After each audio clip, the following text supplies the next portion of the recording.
So one of my favorite things about keeping the channel pretty narrowly focused on the Steam Deck, and by extension Steam, is that it is way cheaper to pick up games for that platform than it was when I was really focusing more on just console gaming. Now occasionally a publisher might kick me a review code to check out a game, but by and large every game that I pick up for the Steam Deck is done out of my own pocket and ideally on sale. Thankfully, Steam sales happen pretty regularly, and considering the spring sale is just around the corner, that's what I wanted to talk about today, is to just go through some games that I've been putting off paying full price for whatever reason. Now, some of these are games that you've recommended, some are actually just old favorites that I haven't touched in years, and others are games I actually already have on another platform, but I just really want to have a copy of it on the Steam Deck. So all that being said, let's just go ahead and hop right in with the first game that is on my wish list that I really hope gets the sale treatment next week. It's a game I have not played in over a decade, and honestly I'm just curious to see if it still holds up, and that is Bulletstorm Full Clip Edition.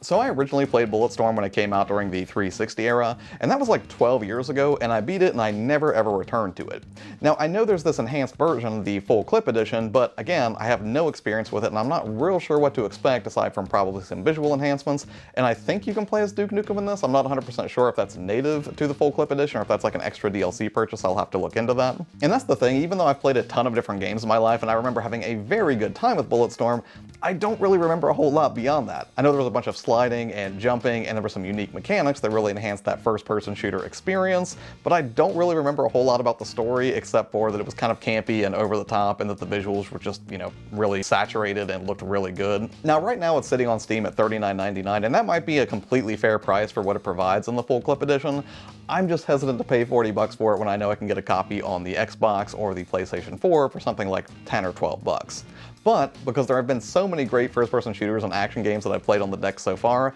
I really do like the idea of playing it there instead, so I'm very hopeful that this game is going to be one of those ones that, you know, takes a significant discount during the spring sale next week. Now going back even further in time to 1998, which was 25 years ago, oh man, that is terrifying, I'm super old. But anyways, this is a game that I have not played in any significant way since the N64 days, and that would be Forsaken.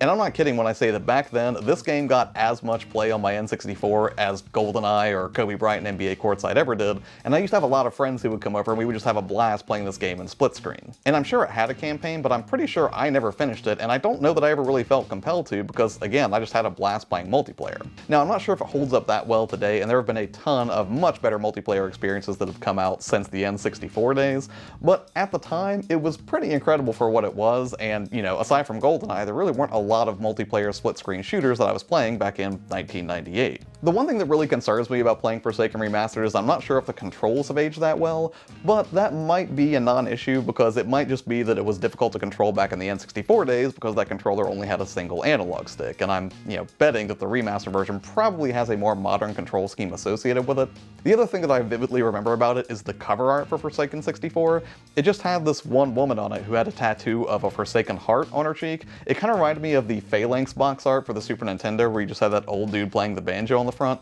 Neither of these covers really clue you into what you'll experience in the game that they're advertising, but yeah, for whatever reason, it definitely stuck with me, so I guess get on the Acclaim marketing team, I think that was an Acclaim game. But yeah, today I'm not sure how much multiplayer I'd be taking on in Forsaken, and I probably would explore the campaign, but nonetheless, I'm just really curious to see if a game that's 25 years old really warranted that remaster and, in fact, holds up.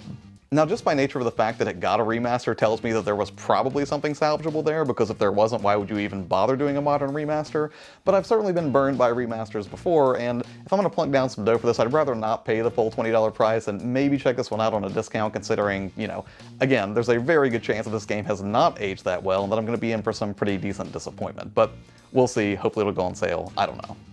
And speaking of action-packed retro throwbacks, this next game is one that's come up in the comments more than a few times so far, and I finally did get to try it out, albeit on Game Pass, and I'll probably speak about it more at length in Thursday's video, but that would be Proteus. Now, rather than use trailer footage, I'm actually using some of the Game Pass footage that I have for Thursday's video, so you'll probably end up seeing this again in a couple of days if you check back in for that one. Now, even though I haven't purchased this natively for Steam yet, I have to say this is a prime example of Game Pass being this great way to sort of check out a game and decide if I want to get a native copy of it. But suffice it to say, I'm already loving this game, probably more than any other boomer shooter I've featured on the channel so far. Visually, it's totally stunning, the gunplay feels tremendous, and it just has a bunch of small quality of life enhancements that really make it more approachable than other games in the genre, like straightforward difficulty settings and a really good map system that really lets you see the environments in full 3D rather than relying on a mini-map or no map at all, which was more common for games of that era. And it's for all of these reasons that I definitely want a native copy of this for the Steam Deck, but you know, that's the thing. $24.99 is not super expensive, but if they're gonna offer a deeper discount on it and I can take advantage of it during the spring sale, I'm absolutely going to do that.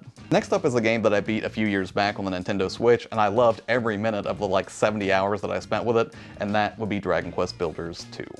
Now, I did play the original Dragon Quest Builders on the Switch as well, but I only spent a few hours with it, mostly because I was trying to get an understanding of what Dragon Quest Builders 2 would be like, and I really liked what I saw there, and predictably, Dragon Quest Builders 2 just built on everything that already made the original great. Now, I don't really play these games for the story, but really more for the joy of building stuff. Now, granted, there's no shortage of building or crafting games that really let you get creative, but I just really liked how simple and straightforward Dragon Quest Builders 2 was, and it just seemed like a lot of the mechanics were more refined than other games that I'd played. My only real knock against Dragon Quest Builders 2 is it kind of advertised that you'd be able to play with friends, and I did indeed play multiplayer with friends back on the Switch, but the thing is, to get to that point, you have to spend a few hours in the campaign first before it really lets that open up, so that's kind of a bummer. And the other thing is, a lot of the cooler things that you can build are kind of locked behind doing the campaign, and the campaign, if you just rushed it, is probably about 50 hours long, I would say, and that might be being conservative, honestly. Now, I don't necessarily relish the idea of playing through the entire campaign again for 70 hours, but again, honestly, I don't really play this game for the campaign,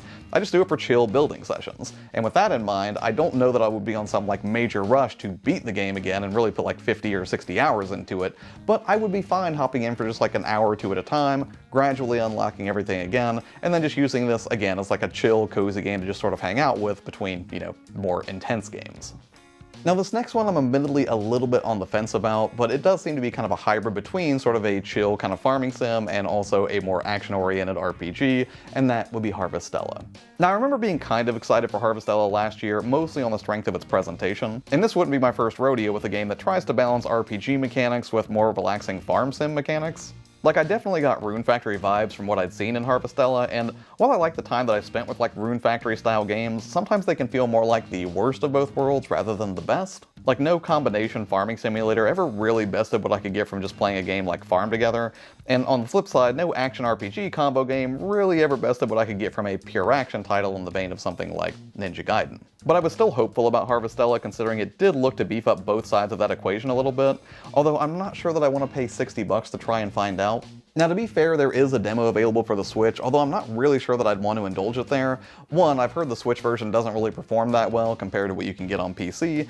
and two, if I did make significant progress and it carried over from the demo, you know, I wouldn't want to spend like an hour or two building up a save on the Switch and then find out like, oh yeah, the game's really fun, and then really just do the whole thing over again on the Steam Deck. Like, I almost think it would be less headache if it just dropped down to a more reasonable price than the $60 that they're asking for it right now, at which point I would probably take the leap after, you know, lumping it in with a ton of other games that I'm getting on sale. And finally, the last game on my list isn't a single game, but rather is part of a trilogy, and it's one where I beat the first two entries, but never the final entry, and that would be the Ninja Gaiden Trilogy. Here's the thing, I know I keep periodically dropping nods to Wanted Dead, but honestly I just had an amazing time playing through that game, and in the course of playing it, it really did make me miss playing those original Ninja Gaiden games. Well, not the original Ninja Gaiden games, but you know what I mean, like Ninja Gaiden Sigma 2 and eventually 3. However, while I did beat Ninja Gaiden 1 and 2 during the 360 era, I just never got around to Ninja Gaiden 3. Now, after doing a little bit of research on it, apparently it was not as well received as 1 and 2 were, so that's probably why I didn't check it out at the time, but it always felt like kind of a gap in my backlog that I really enjoyed playing the first two, but then never got around to really giving 3 a fair shake. So yeah, assuming that is true and 3 really is the weakest entry in the series, and considering I've already beaten the first 2,